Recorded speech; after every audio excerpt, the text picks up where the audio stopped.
Debaixo dos nossos pés, nesse exato momento, o solo está operando uma planilha contábil implacável.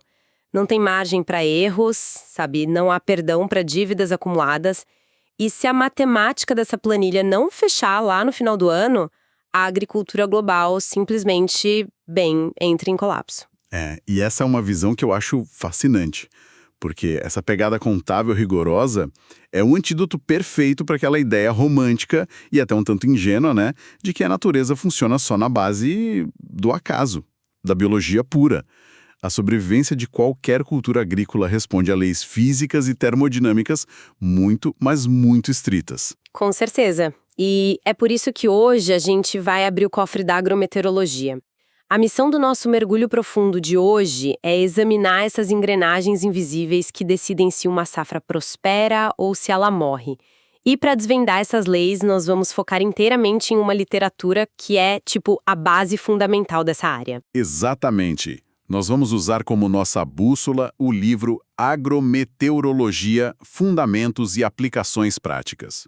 É uma obra incrível, escrita por Antônio Roberto Pereira, Luiz Roberto Angelossi e Paulo César Centelhas. É uma referência absoluta. Sim, e para quem está nos ouvindo, a nossa ideia aqui não é fazer um resuminho superficial, não. O objetivo é dissecar, com exclusividade e profundidade técnica total, o capítulo 13 desse livro, aquele que trata do balanço hídrico climatológico. A gente vai seguir exatamente a lógica que os autores construíram, porque cada fórmula ali dentro, cada letrinha, responde a uma crise física real que a planta enfrenta lá no campo. Bom, e para entender qualquer contabilidade, o primeiro passo lógico é definir o tamanho do cofre, certo? No contexto da agrometeorologia, logo no começo do capítulo 13, os autores introduzem o balanço hídrico como a aplicação direta do princípio da conservação de massa. Só que dentro de um volume de controle muito específico, que é um volume de solo vegetado. É, um pedaço de terra com plantas. Isso, a variação de armazenamento de água nesse pedaço de terra, que a gente chama de ΔARM, é puramente o saldo entre o que entra, via precipitação, as chuvas, e o que sai. Simples assim, na teoria. E a padronização dimensional desse cofre que eles propõem é o que torna um modelo escalável, né?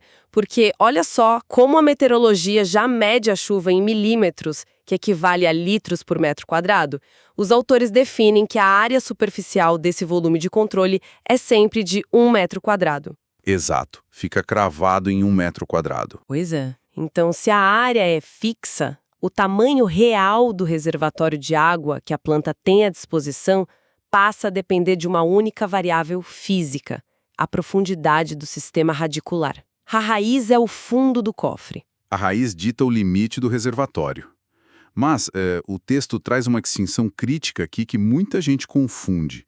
É a diferença entre a profundidade geológica do solo e a profundidade útil para o balanço hídrico. Existe o conceito de solos que são, e eu cito, fisicamente profundos, mas agronomicamente rasos. Nossa, fisicamente profundos, mas agronomicamente rasos. Como isso funciona na prática? Quer dizer, a terra continua ali para baixo, mas a planta age como se batesse num muro de concreto, é isso? É tipo um muro, mas é um muro químico. Imaginem um perfil de solo que desce por vários metros, bem fundo. No entanto, lá pelos 40 centímetros de profundidade, existe uma camada com alta concentração de elementos tóxicos, alumínio, por exemplo. Ah, o famoso alumínio no solo brasileiro. Esse mesmo. Essa toxicidade simplesmente paralisa o crescimento radicular. As raízes não conseguem penetrar além daqueles 40 centímetros de jeito nenhum. Portanto, para o balanço hídrico daquela cultura específica, o volume de controle termina ali. O reservatório é raso, mesmo que o solo físico não seja. Sabe que, lendo o capítulo, eu notei que os autores apontam um aspecto totalmente contraintuitivo nisso. O instinto inicial de qualquer pessoa é pensar que essa barreira química é um desastre completo, né? Uma limitação horrível. Sim, parece terrível. Mas durante o pico da estação chuvosa, quando cai muita água, esse perfil agronomicamente raso, dentro de um solo fisicamente profundo, acaba se tornando um mecanismo de sobrevivência brutal para a planta. A física da drenagem explica perfeitamente o porquê disso. Se o solo fosse fisicamente raso, digamos, se terminasse em uma laje de rocha impermeável logo abaixo das raízes, o volume intenso de chuva não teria para onde escoar. Ficaria parecendo uma piscina. Uma piscina de lama. A água preencheria todos os macroporos do solo e expulsaria todo o oxigênio. As raízes morreriam por asfixia em questão de dias. Mas, como o solo possui profundidade física além daquela barreira tóxica, a água excedente drena livremente pela gravidade em direção aos lençóis freáticos. A zona radicular não encharca permanentemente e a planta continua respirando. É um sistema de segurança perfeito. Fazendo uma analogia, é como se o limite de crédito da planta no banco fosse pequeno por causa das raízes curtas, mas existe um ralo infinito que impede a agência bancária de alagar quando chove dinheiro demais. Boa analogia, é bem por aí. Então, sabendo onde a água fica armazenada e qual o tamanho desse cofre radicular, a próxima etapa estrutural do capítulo 13 é definir as regras de saque e depósito. E é aqui que os autores nos apresentam ao modelo clássico de Thornthwaite e Mather, lá de 1955. E o contexto histórico desse modelo é vital para entender as simplificações dele. Na década de 50, a ciência precisava desesperadamente de uma ferramenta robusta para classificar os climas do mundo todo. Eles queriam planejar a expansão agrícola em larga escala, mas sem depender de instrumentação altamente complexa, que, convenhamos, não existia na maioria das estações meteorológicas da época. Sim, os computadores eram do tamanho de salas e olhe lá. Pois é. Eles precisavam modelar o balanço hídrico usando dados que pudessem ser facilmente medidos, chuva e temperatura. Só isso. E para fazer essa matemática funcionar em escala global, eles tiveram que estabelecer algumas premissas muito fortes. E algumas dessas premissas parecem quase agressivas do ponto de vista físico. Primeiro, eles assumem irrigação zero. É um balanço puramente natural, focado apenas na chuva. O que faz sentido para um modelo climatológico geral. Até aí, compreensível, claro. Mas a segunda premissa... eles consideram a ascensão capilar, sabe, aquela água do lençol freático que sobe pelos microporos do solo contra a gravidade, como totalmente desprezível. Sinceramente, assumir que a ascensão capilar é zero não joga a precisão do modelo pela janela, especialmente, em regiões onde o lençol freático é muito próximo da superfície. Olha, a decisão de zerar a ascensão capilar, de colocar o AC igual a zero na fórmula, não é ignorância física dos autores, é um ajuste de resolução. Veja bem, em um balanço hídrico de curtíssimo prazo, digamos diário, para decidir se a gente liga o pivô de irrigação de uma horta amanhã de manhã, ignorar a capilaridade num solo raso causaria um erro considerável. Entendi, porque no dia a dia cada gota conta para a raiz. Exatamente. Mas o modelo de Thornthwaite e Mather é climatológico. Ele opera processando médias mensais para descrever o clima de uma região ao longo de décadas. Ah, tá. A escala temporal é outra. O volume de água que a atmosfera arranca do solo por evaporação e transpiração, somado ao volume de água que despenca nas chuvas de verão, é tão absurdamente colossal na escala mensal que os milímetros lentos que sobem por capilaridade viram, sei lá, um erro de arredondamento. Perfeito. A escala temporal dilui completamente o fenômeno microscópico. Com essas variáveis isoladas, o capítulo apresenta a equação governante do balanço hídrico.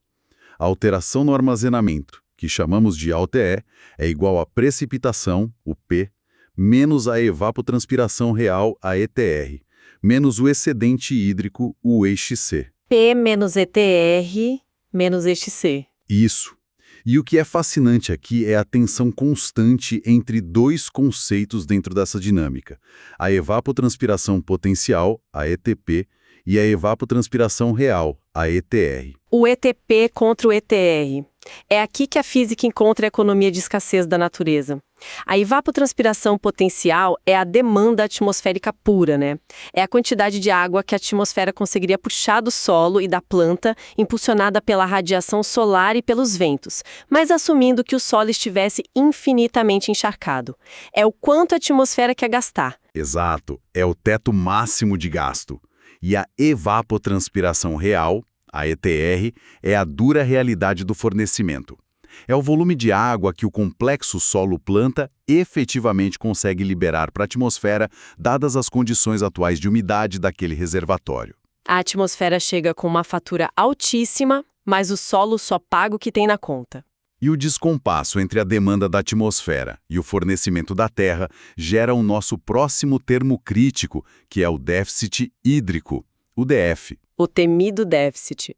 Quando a ETP é maior que a ETR, a planta entra em sofrimento agudo. E o déficit não é só um número negativo na planilha, ele tem uma manifestação visual muito agressiva lá no campo. É quando folhas de culturas como o milho, por exemplo, começam a enrolar sobre si mesmas no meio da tarde. Sim, o enrolamento foliar. Elas fazem isso para diminuir a área de exposição ao sol, tentando frear a perda de água a todo custo. É uma agonia visível. O metabolismo inteiro da planta se altera nesse momento para focar puramente na sobrevivência térmica, abandonando a produção de biomassa. E a grande missão dos agrometeorologistas é justamente antecipar quando e com qual severidade esse déficit vai ocorrer. O capítulo 13 detalha exatamente como montar essa matriz preditiva através do chamado roteiro de cálculo. A primeira etapa é quantificar o apetite da atmosfera. O roteiro pega a temperatura média mensal e a transforma no que o livro chama de evapotranspiração tabular, a ETT.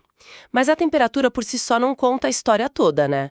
Porque a Terra não é um cilindro perfeito iluminado uniformemente. Longe disso. A duração do brilho solar varia dependendo se estamos perto do Equador ou em latitudes mais altas, especialmente considerando as estações do ano. Então, a temperatura sofre uma correção matemática pela latitude local para finalmente resultar a nossa ETP, a evapotranspiração potencial. E uma vez que conhecemos a ETP, que é a demanda, e temos os dados de precipitação, que são os depósitos, o modelo se depara com um momento de decisão mensal, que é a coluna P menos ETP. Essa simples subtração define toda a direção do fluxo de água. Se a chuva supera a evapotranspiração potencial, o resultado é positivo, indicando que o solo tem a oportunidade de recarregar suas reservas. Tá chovendo mais do que evaporando. Mas se o resultado for negativo, Aí o bicho pega. A atmosfera está sugando mais do que a chuva repõe. O solo começa a secar e é nesta fase de secagem que o modelo revela sua maior sofisticação termodinâmica. Ele introduz o acumulado negativo, que representa o histórico da falta de chuva. E para calcular quanta água realmente sobrou no solo, o armazenamento, ou ARM, a matemática deixa de ser uma subtração em linha reta e passa a usar uma função exponencial. a equação fica a seguinte. O armazenamento, o ARM, é igual à capacidade de água disponível, a CAD, multiplicada pela função exponencial do acumulado negativo dividido pela própria CAD. E vamos decodificar a física por trás dessa curva exponencial, porque isso é muito legal. Por que a natureza precisa de uma matemática tão não linear para secar? Quer dizer, se o meu salário não cobre a fatura do cartão de crédito, o dinheiro sai do meu saldo bancário de forma linear. R$1 a menos na conta tem o mesmo peso mecânico, seja no início do mês ou lá no fundo do cheque especial. Mas a Terra não libera água dessa forma, não é? Não mesmo? O dinheiro não sofre força de adesão, mas a água no solo, sim, e muita. A gente precisa entender a matriz física da Terra. O solo é um labirinto completo de macroporos, que são os espaços maiores entre os torrões de terra, e de microporos microscópicos. Quando o solo está na sua capacidade de água disponível máxima, a CAD, os poros estão todos cheios. As primeiras parcelas de água que a planta ou a evaporação retiram saem com extrema facilidade. A água está solta. Isso, a água está fracamente ligada às partículas de terra ali nos macroporos. O esforço energético da planta para sugar essa água inicial é quase zero. Para quem nos ouve, eu gosto de pensar que é a mesma física de tentar tirar shampoo de um frasco novo completamente cheio e denso. No início, você apenas inclina o frasco e uma quantidade enorme de produto escorrega livremente para sua mão. A gravidade faz quase todo o trabalho. O esforço é zero. Mas à medida que o frasco vai esvaziando, a dinâmica muda drasticamente. Conforme o solo seca e o acumulado negativo vai aumentando, a água restante fica confinada lá nos microporos mais estreitos, retida por forças de capilaridade e atração molecular incrivelmente fortes com as partículas sólidas do solo. A matriz do solo começa a literalmente lutar contra as raízes para reter aquelas últimas moléculas de umidade. A gente chama isso de tensão matricial. O frasco de shampoo está no fim. Você precisa apertar com força, chacoalhar, aplicar uma energia mecânica colossal para extrair apenas algumas gotas. A planta precisa reduzir severamente o seu potencial hídrico interno para conseguir criar uma força de sucção que seja superior à força de retenção do solo. É um gasto de energia vital terrível para ela. E o declínio na fórmula é exponencial justamente porque a tensão matricial do solo aumenta exponencialmente conforme a umidade diminui. A equação de Torrentwaite e Mather capta essa agonia mecânica com perfeição matemática. O solo não perde água numa taxa constante. Ele perde cada vez menos água, cobrando um preço energético cada vez maior da atmosfera e das plantas. É um mecanismo de autodefesa da própria Terra, sabe? Para não virar pó. Uau! Mas felizmente, para a segurança alimentar do nosso planeta, os ciclos atmosféricos giram e a chuva eventualmente retorna. O capítulo dedica uma atenção imensa ao momento em que a estação seca termina. E a matemática que governa a recarga do solo é tão rigorosa quanto essa da secagem. Virada de chave acontece quando a coluna P menos ETP volta a ficar positiva. A chuva que cai não apenas satisfaz aquela demanda monstruosa da atmosfera, como sobra água.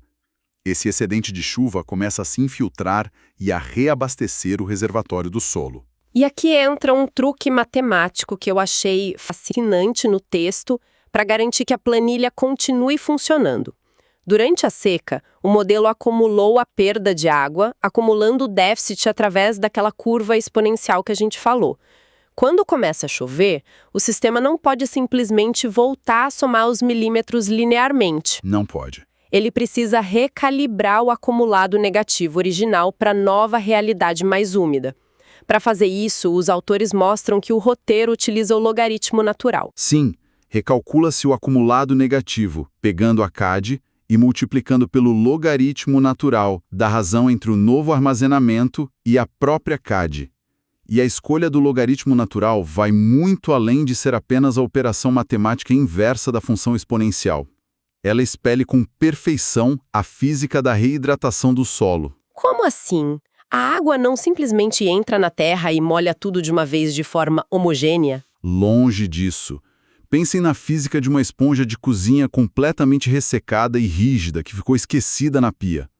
Quando as primeiras gotas de chuva caem sobre um solo em extremo déficit hídrico, a infiltração não é imediata. Existe ar preso nos microporos e a superfície muitas vezes forma uma crosta seca, dura.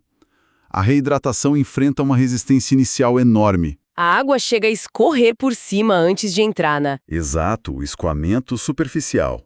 Mas assim que as vias capilares começam a conduzir a água para dentro, a umidade avança rapidamente pelos macroporos, para depois voltar a desacelerar enquanto a água tenta com dificuldade penetrar nos microporos mais profundos e apertados para expulsar o ar de lá. A curva logarítmica descreve com exatidão esse preenchimento assimétrico e gradual dos espaços vazios da Terra. Incrível! Então a chuva vai recarregando esse armazenamento aos poucos, até o limite físico da nossa capacidade de água disponível, a KAD. Qualquer volume de chuva que ultrapasse a KAD, quando o solo já está totalmente cheio, simplesmente transborda. É o nosso excedente hídrico, o ESC. Essa água não serve mais para a planta naquele metro quadrado. Ela vai escoar pelo relevo, vai recarregar os aquíferos profundos, alimentar as nascentes e garantir a vazão dos nossos rios. E após aplicar todas essas regras complexas de secagem e recarga ao longo dos 12 meses do ano climatológico, o capítulo 3 exige uma validação, o que os autores chamam de aferição dos cálculos. É impossível prosseguir para qualquer análise agronômica de verdade sem passar por essa auditoria matemática rigorosa. É a prova dos 9 do clima. Nenhuma gota d'água tem permissão para desaparecer da planilha mágica da natureza. Os autores listam identidades fundamentais que provam que o modelo respeitou a conservação de massa do começo ao fim.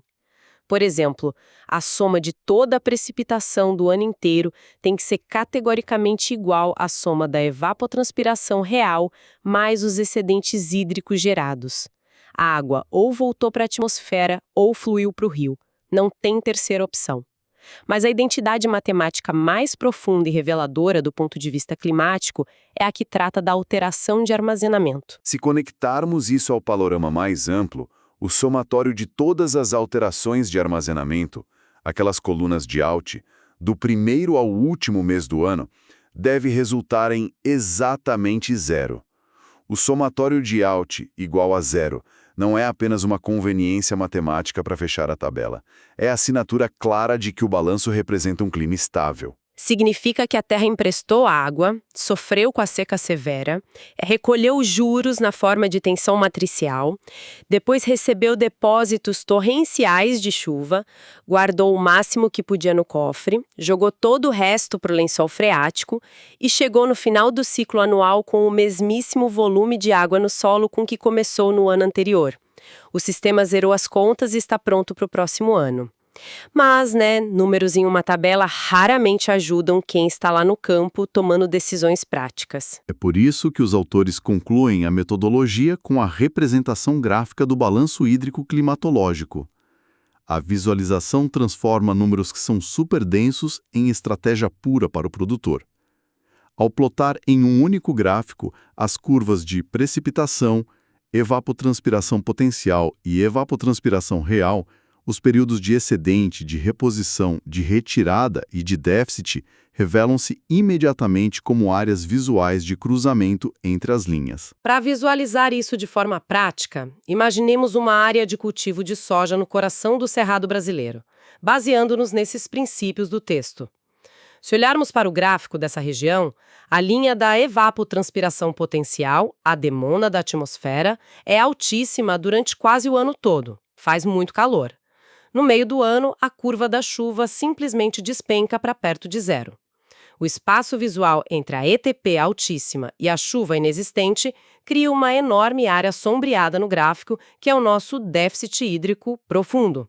É a janela da morte para as plantas. E pela representação gráfica, fica evidente não apenas quando a seca ocorre no calendário, mas a sua magnitude visual em milímetros. Um agrônomo olhando para esse gráfico sabe instantaneamente que plantar qualquer coisa com sistema radicular raso no início daquela curva descendente, sem um sistema de irrigação pesado, é suicídio financeiro. Da mesma forma, no período em que a curva de chuva ultrapassa absurdamente o ETP e a linha de armazenamento atinge o teto da CAD, o gráfico pinta uma grande área azul de excedente hídrico. E essa área de excedente no gráfico, ela praticamente grita um aviso ao produtor. Olha, o solo está saturado. Se colocar maquinário pesado no campo agora para aplicar insumos ou tentar colher, os tratores vão atolar.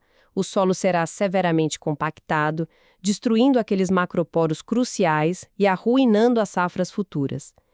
O planejamento logístico, o dimensionamento de sistemas de irrigação artificial, as janelas ideais de plantio e colheita, todas as decisões de bilhões de dólares da agricultura global nascem das áreas formadas pelos cruzamentos destas 3 curvas simples no papel. Chega a ser espantoso pensar que algo tão visceral, tão fundamental para a humanidade quanto plantar e colher, dependa, no fundo, de logaritmos e exponenciais tentando descrever como a água se agarra a partículas microscópicas de terra, não é? O balanço hídrico de Thornthwaite e Mather, que é brilhantemente detalhado neste capítulo 13 da obra de Pereira, Angelossi e Centelhas, prova de uma vez por todas que não há magia na agrometeorologia. Existe apenas um cabo de guerra termodinâmico gigantesco entre o céu e o solo, onde a planta tenta bravamente sobreviver no meio. Isso nos leva a uma reflexão inescapável sobre tudo o que decodificamos hoje. Nós vimos que toda a estrutura do balanço climatológico se apoia naquela identidade final e tranquilizadora. O somatório da alteração do armazenamento ao longo de um ano normal é igual a zero. A natureza, em sua sabedoria física e histórica, sempre zera suas contas. O solo recupera exatamente o que perdeu. Esse é um princípio de um clima em equilíbrio perfeito. Primeira pessoa que vem à minha mente foi uma tia minha, que já faleceu. Ela morreu de maneira repentina aos 42 anos. Mas, para quem acompanha as secas extremas prolongadas recentes, as ondas de calor que inflamam a evapotranspiração potencial a níveis estratosféricos e as chuvas que chegam tarde demais ou com uma violência súbita que não permite infiltração, bom, a gente não consegue deixar de formular uma pergunta perigosa. O que acontece com a segurança alimentar global se as premissas desse balanço começarem a falhar na escala real? Se ano após ano de anomalias climáticas severas, o somatório da alteração de armazenamento parar de fechar em zero, o solo passaria a entrar num cheque especial permanente, onde as chuvas de verão já não são suficientes para repor a água roubada pelas taxas exponenciais de evaporação térmica. Se a planilha contábil sob os nossos pés não consegue mais quitar suas dívidas anuais, qual será a safra que pagará o preço dessa falência hídrica? Fica o convite para que cada pessoa observe a paisagem, o jardim de casa, a lavoura ou até mesmo as notícias sobre agricultura com essa perspectiva rigorosa de um auditor meteorológico. A Terra está sempre, silenciosamente, calculando o seu limite físico. E o saldo, cada vez mais, está no vermelho. E com esse pensamento, nós encerramos por aqui este mergulho profundo no balanço hídrico.